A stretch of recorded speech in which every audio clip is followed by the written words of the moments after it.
মাননীয় স্পিকার, আপনাকে অনেক অনেক ধন্যবাদ। আপনি কৃষক পরিবারের সন্তান, আমিও কৃষক পরিবারের সন্তান।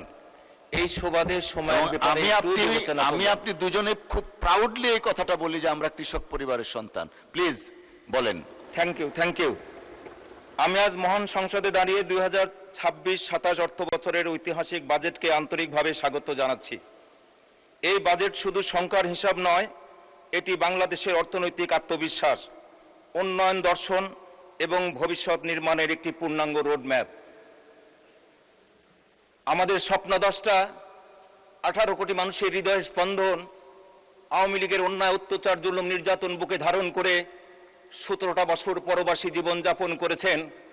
সেই মানুষটা 17 বছর পর যখন দেশে প্রত্যাগমন করলেন, দেশের মানুষ ভেবেছিল ক্ষোভের কথা আসবে, দুঃখের কথা আসবে, প্রতিশোধের কথা আসবে, কিন্তু সব কিছু গুড়িয়ে দিয়ে আমাদের স্বপ্নদ্রষ্টা, আমাদের প্রিয় নেতা, 18 কোটি মানুষের হৃদয় স্পন্দন, বাংলাদেশের গণপ্রজাতন্ত্রী বাংলাদেশ সরকারের মাননীয় প্রধানমন্ত্রী বলে ফেললেন, আই হ্যাভ এ প্ল্যান। সেই সুবাদেই মাননীয় প্রধানমন্ত্রীর দূরদর্শী নেতৃত্বের প্রতিফলন, যা দেশের একটি খাতে অগ্রগতি নতুন দিগন্ত উন্মোচন করবে। 9,38,000 কোটি টাকার এই বাজেট প্রমাণ করে যে বাংলাদেশের অর্থনীতি আজ সংকোচনের নয়, সম্প্রসারণের, স্থিতিশীলতা, টেকসই প্রবৃত্তির পথে অগ্রসরমান। মাননীয় স্পিকার, এই বাজেটে শিক্ষা, স্বাস্থ্য, সামাজিক সুরক্ষা, খাদ্য নিরাপত্তাকে সর্বোচ্চ অগ্রাধিকার দেওয়া হয়েছে।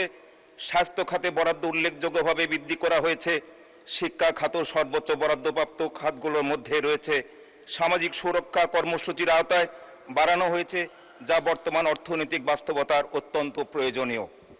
মাননীয় স্পিকার, দেশের সাধারণ মানুষের সবচেয়ে বড় উদ্বেগ ছিল নিত্য প্রয়োজনীয় পণ্যের দাম নিয়ে।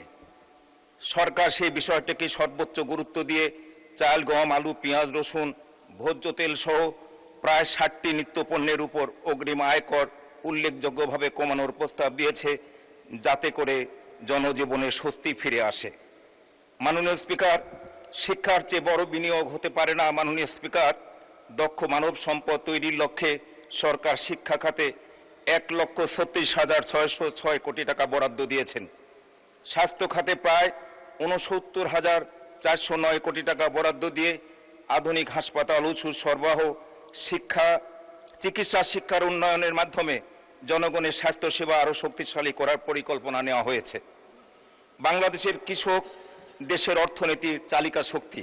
মাননীয় স্পিকার, এবারের বাজেটে কৃষি খাতে 43,335 কোটি টাকা বরাদ্দ রাখা হয়েছে। কৃষি উৎপাদন, সেচ, গবেষণা, কৃষি যান্ত্রিকীকরণ, খাদ্য নিরাপত্তাকে গুরুত্ব দেওয়া হয়েছে। মাননীয় স্পিকার, এটি প্রমাণ করে আমরা শুধু বড় বাজেট দিচ্ছি না, আমরা দিচ্ছি দায়িত্বশীল ও নিয়ন্ত্রিত বাজেটের ব্যবস্থাপনা। মাননীয় স্পিকার, 2026-27 অর্থ বছরের বাজেটের মূল লক্ষ্যগুলো হলো মূল্যস্ফীতি নিয়ন্ত্রণ, অর্থনৈতিক স্থিতিশীলতা, কর্মসংস্থান সৃষ্টি, বেকারত্ব হ্রাস, অবকাঠামো শিল্পায়ন বৃদ্ধি, কৃষি উৎপাদন ও খাদ্য নিরাপত্তা নিশ্চিত করা, মানব সম্পদ উন্নয়ন, শিক্ষা সংস্কার, ডিজিটাল ও স্মার্ট অর্থনীতি গঠন, সামাজিক নিরাপত্তা জোরদার করা। মাননীয় স্পিকার, যারা এই বাজেট নিয়ে সমালোচনা করেছেন তারা একটি মৌলিক বিষয় ভুলে যাচ্ছেন। উন্নয়ন কখনো স্থবির বাজেট নিয়ে সম্ভব নয়। বড় অর্থনীতির জন্য বড় বাজেটই বাস্তবতা।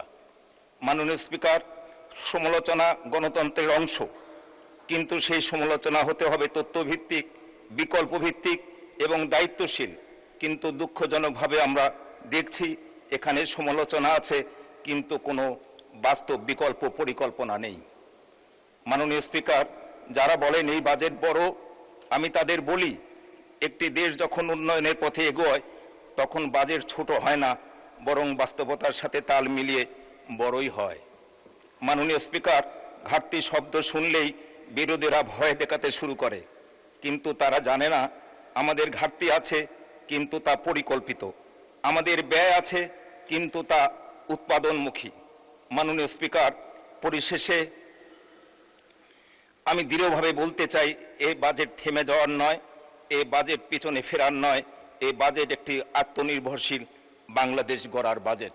মাননীয় স্পিকার, আপনাকে অনেক অনেক ধন্যবাদ।